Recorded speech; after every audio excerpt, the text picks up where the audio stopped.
a terrible start. He still hasn't started. Hervé is last but 4 away. John Surtees, what do you think his problem was? Well, I think that the start was somewhat delayed, as you know, and obviously these two strokes are a little difficult, and he just got it all wrong. Well, he certainly did, and he's going to pay the price for that, no doubt, because, look, Lovato is in 4th position on this, the first of these 2.93-mile laps at Silverstone. And in the lead, and surprisingly in the lead, I must say, is Andy Watts, the British rider, on the Joe Ehrlich EMC, with Lovato in 2nd place. Now, this is something we have not seen for many, many years. A British rider in the lead at a Grand Prix, a 250 British Grand Prix. Andy Watts there, who comes from Kings Lynn, a past Grovewood Award winner, who's working for the Frigoscandia cold storage concern in Kings Lynn, desperately needing the sponsorship, and my goodness, he's deserving it at the present moment, because Watts leads on lap 1. How much longer will he stay there? Not much longer, the answer, because Carlos Lovato is past him, but it looks as though we're going to see an epic ride from Andy Watts, who's holding that 2nd position, as they come round the left-hander at Chapel, down the fast Hanger Straight. That's up into 6th gear, and that's about 140 miles an hour, into the right-hander at Stowe. From Stowe, then on to Club, then to complete the lap, which is what they're doing now, and it is Carlos Lovato leading. Andy Watts is in 2nd place. In 3rd place, it is Balde. Andy Watts, an ex-bank clerk from Kings Lynn, and he's given that job up for the one he's got now. Lovato looking over his shoulder. Now, Lovato has got a bit of a reputation for chucking it down the road, for falling off his machine. He's very, very excitable, happy-go-lucky Venezuelan. He needs to keep his cool in this race. He crashed the 500 Yamaha at San Marino last year when he was supposed to be filling out the Yamaha team, which didn't help his then teammates Kenny Roberts and Eddie Lawson very much. He had 3 crashes already this year. So Lovato leads. Watts right in his wheel track. What we have to mention, of course, is it's a British-built bike. It may have an Austrian-based engine, but this is a British-built EMC machine. The E stands for Ehrlich, Dr. Joe Ehrlich, who has been in the forefront of two-stroke technology for a long, long time. The late and very great Mike Hailwood for a time rode Joe Ehrlich's machines, and Joe transferred his... And oh, Watts nearly lost it there. He's really at 10 tenths, riding too hard, John? Yes, I think, and also he was affected by the draft of the machine in front. He was trying to keep it a little too tight, and he hit the bump on the entry to Abbey, and that caused a problem. The 250 British Grand Prix last year was fast, furious every inch of the way, and Hervé leads. Lap 5 out of 24, and this quite incredible West German, Manfred Hervé, in his Nico Backer framed Real machine with its Rotax engine, and this very skilled West German engineer has developed his own power valves, his own electronics, and has now moved up into the lead. He's won 4 Grand Prix already in his career, and this is only his 2nd full year of Grand Prix championship riding.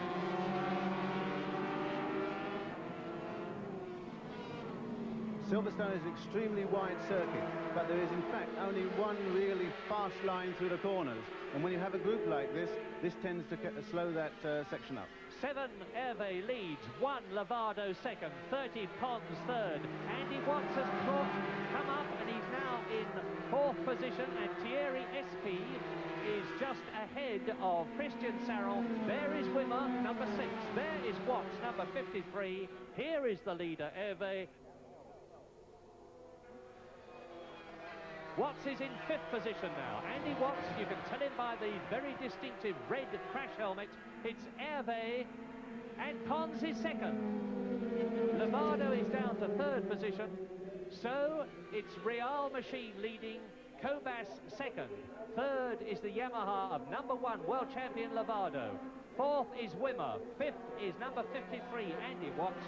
And this is as good a 250 race as last year's, except for the lead, because last year The leader was right in amongst the bunch, right up to the last corner, and we didn't know until he crossed the line that Jack Bull was the victor.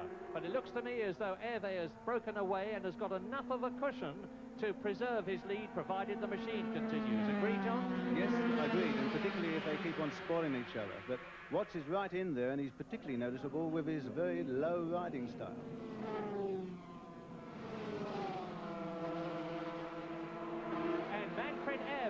Is leading with Saron up into second position. 1.5 seconds behind the leader. Number 2, Christian Saron, the World Championship leader, is now second, with in third position Martin Wimmer. And now we're going to obviously see whether he can truly compete with Hervé. Saron and Hervé have now rocketed through the field. 1.5 seconds was the gap.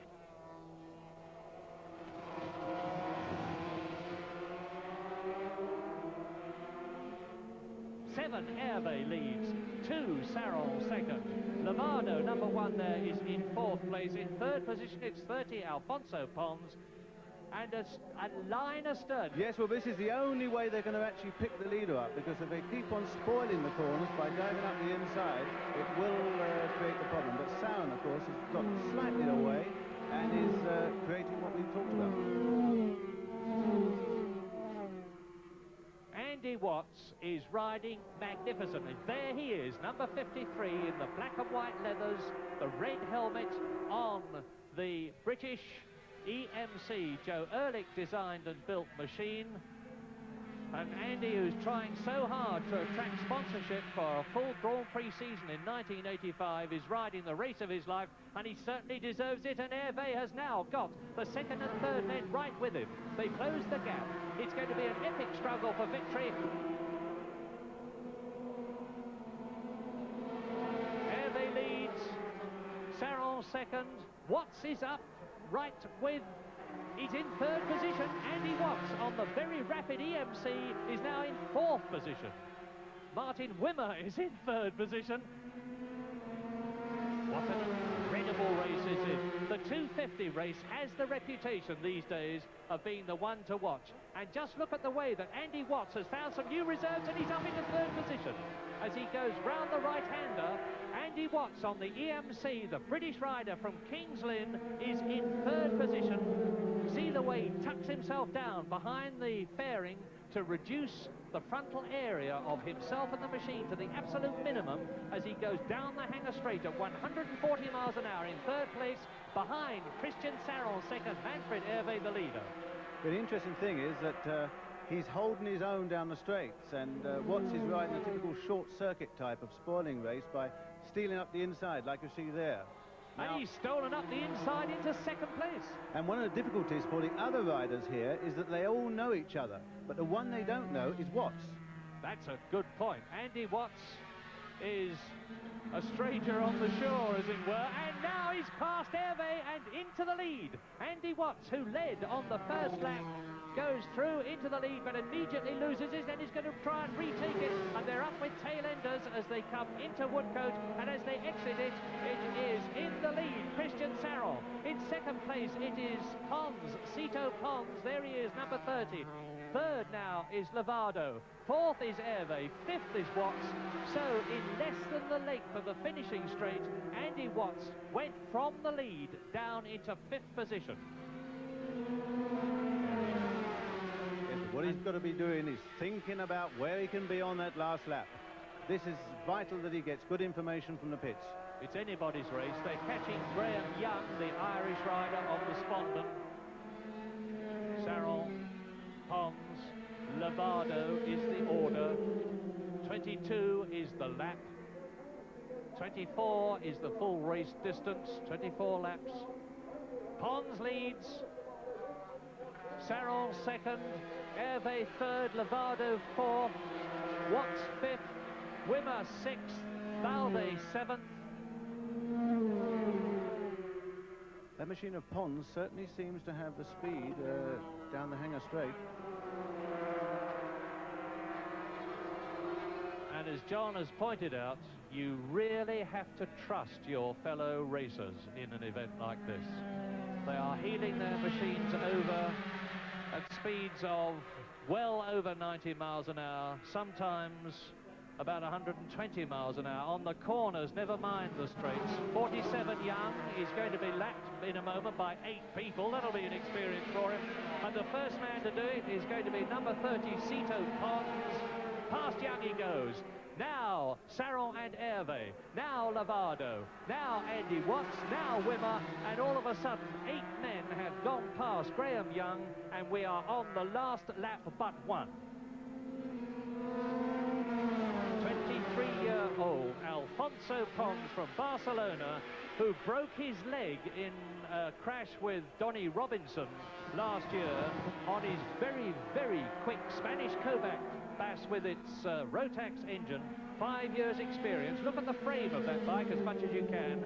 Very, very unusual construction, because unlike most of the others, which are tube frames, this is an alloy spine frame, and the Cobas leads with Pons on it. Last lap but one. Hervé second, Lavado third. And they weren't able to pull out of a slipstream and outbrake him then, unless he's able to have that extra edge. Quick forecast, John. Put your reputation on the line. The person who's third going through club corner. Right. Well, we'll see, and the man who's coming into the lead as they go round Woodcote to start the last lap.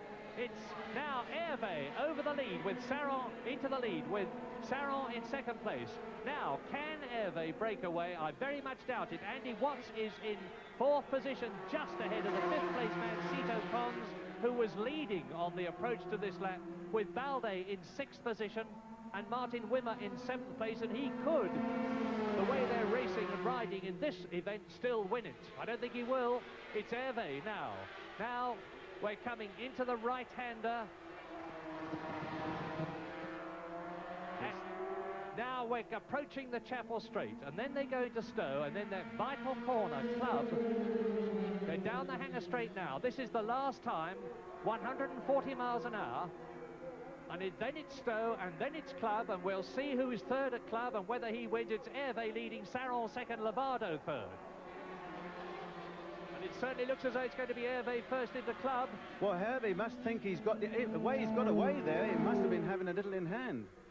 Hervé's leading into Club. It's Hervé in the lead. Lavado second as they come into the closing stages of the last lap in this tremendous 250 British Grand Prix. The German looks over his shoulder. He sees behind him the Venezuelan. Oh. Down goes Hervé and out of the race.